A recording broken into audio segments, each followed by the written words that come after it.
My dad rides his bike every day, and he was riding his bike along the path, and he noticed that a tree had been freshly nibbled on, we'll say. And then he went back the next day, and the tree had the sap all coming out of it. And then on the third day, because I had talked to Parks about it and to Todd about it, and Parks had gone out and wrapped the tree with the chicken wire looking stuff. At any given time, chances are there are a couple beavers within the city limits of Wichita. There is adequate habitat for them. This is the time of year where we tend to notice them because they do change their diet throughout the year, and all the leaves are gone, all the plants are gone. They are plant eaters, so this time of year they are eating the bark off of trees, and that's when we notice things like that. They are considered a keystone species. There's a multitude of animals that rely on beavers and also plants just because of the habitats they create next to people. They're probably the most incredible engineers out there.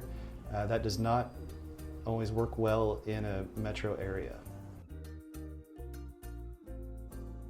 You can try to, Maggie mentioned wrapping them in wire to try and protect them. Just because a beaver gnaws on a tree doesn't necessarily mean that it's going to die. There are examples up and down the Ark River of trees that have been chewed on. Sometimes if it's a small enough tree, they will drop it. Sometimes they'll store it in the water and kind of save it for later, just like putting it in the fridge.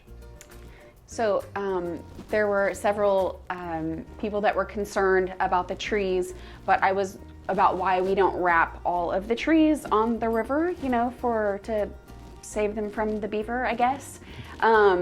Do you know if beavers typically like a certain species of tree, or they just randomly pick trees? I don't know. It probably has to do with which ones are easier to digest. Cottonwoods are obviously on the menu if you go up and down the river. Willow trees aren't as common, but that seems to be a very delicious tree for a lot of beavers. Sometimes they'll wander into a neighborhood and pick off some ornamental trees. Choppa's favorite tree is mulberry, but also, maples and oaks, they're not immune to them. They'll taste test a few things, but there's some preferences.